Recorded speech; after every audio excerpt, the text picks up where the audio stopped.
So a lot of people think that they can't dream, or they say they don't remember their dreams. But dreaming is an art form, and dreams are like lovers. You have to give them attention, or the relationship is not there. And it's really fascinating to me how in Jungian psychology they talk about first awareness.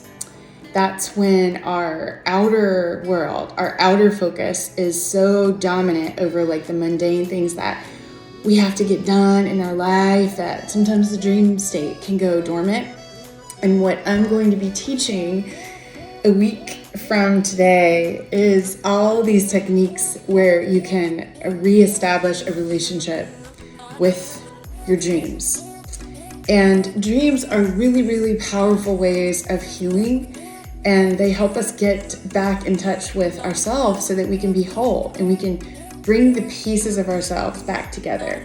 It's deep, very important work, and you'll find that sometimes the outer world is just taking so much of our focus that we don't even know it, that we've kind of lost a connection with the dream time.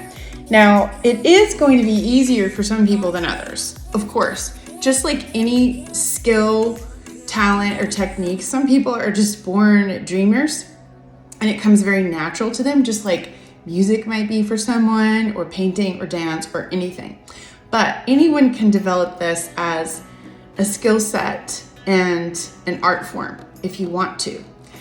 It's so exciting. So for those of you who have already registered for the class, I'm sending out the first email today of prep work, little things that you can do to get more out of our time together that we're going to spend together next Thursday from 6:30 to 8:30 p.m. Eastern. And I really want to make it a very sacred ceremonial container. One of the first things that I suggest that you do is make an altar to your dreams. If you've been desiring some clarity on something, or you just want to have more reciprocity with other worlds and create an offering for nature to give you some wisdom, some nutritious wisdom back into you and fortify you with a message for your life, that's one of the first things that I'm going to recommend, is that you set up an altar for your dream time. And there's so many cool things. There's just so many fun things that we're gonna do. But I wanted to tell you all a couple little stories of mine about messages that I've received in the dream time, because I have so much I want to cover in 2 hours. Next week, I don't know how much I'm going to get done. So I wanted to talk a little bit about my own dream time right now. The first time I can recall a plant connecting with me and giving me a message in my dreams, it was when I was in a relationship with a man who had gotten into a relationship with me way too fast after his partner had died. And I think if both of us had really taken time to be clear and honest, we could both have known that, that it was too soon. It was just too soon. But you know how that is sometimes as human beings. We don't want to be clear sometimes. We just jump in. But one night, honeysuckle came so powerfully for him. And when I have a dream of a plant spirit or a gemstone, it's very different than my normal mental filtering system of just like processing and filtering sort of like my own virtual reality. You know, it's very, very different when it's a message from one of our kingdoms, from some of our relations. And so honeysuckle was so powerfully clear that it was for him. I didn't know anything about honeysuckle flower essence. I didn't know that it helps with grief and it helps with letting go of the past. Did not know any of that, but I woke up beside him and I shook him and I was like, honeysuckle, you need honeysuckle. I don't know why, but you do. And you've got a lot in the backyard. I don't know if you need to go eat it, just drink the nectar, or if you need it in some kind of a tincture or a remedy. Well, he worked at a wellness center that was different than the wellness center that I owned at the time. He worked at a wellness center farther away because he was also a healing practitioner.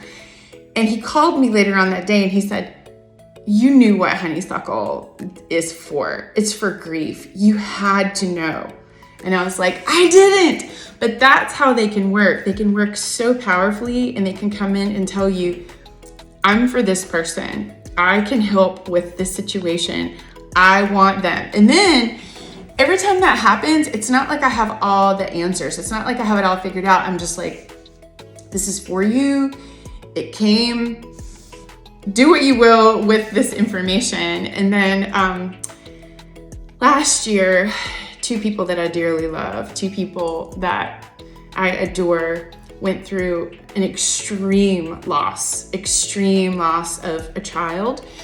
And I dreamt the stone lepidolite. And in my sleep, I saw me giving them lepidolite, and them holding that stone would be a heart healer for them after losing the baby.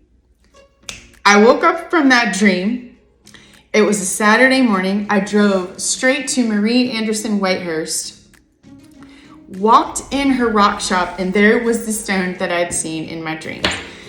So I could go on and on about the confirmation that I get in the dream time, and this is a skill that you can make.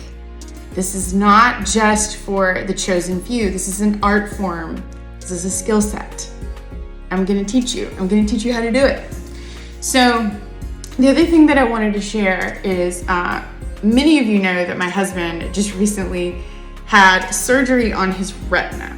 Okay, well, he is a prime example of someone who, that whole first attention thing, like he typically has such an outward focus, and he always said, I can't sit still, I can't meditate. Well, let me tell you something. He's never been so still, so introspective, and had time to be more focused on his inner world than his outer world than he was for that 14 days that he had to lie face down. His dreams, they changed so much. They became so vivid and powerful. And he was like, what is up with my dreams? He was like, I didn't even take that much pain medicine, because he's very sensitive to pain pills. He took, I think, 1 or 2 days, and then he totally stopped all that. It was not that. It was the fact that he was learning to be still, and he was going inward. And that's the beauty of what you can do.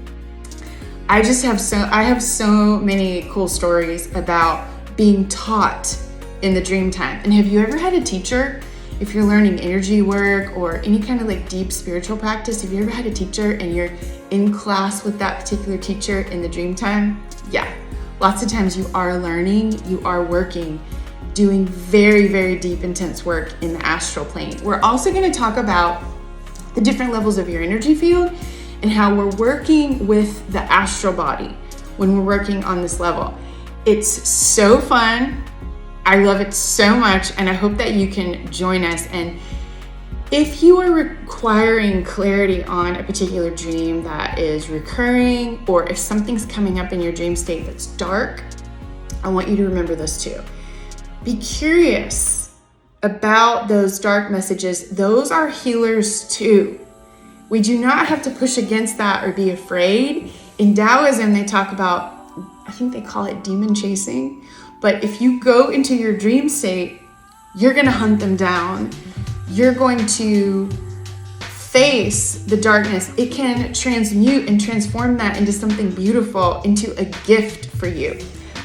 I totally geek out on dreams. I hope that you'll come and play with me in the astral realm, and I can't wait to see you all next Thursday night. You can message me if you want to sign up for the class.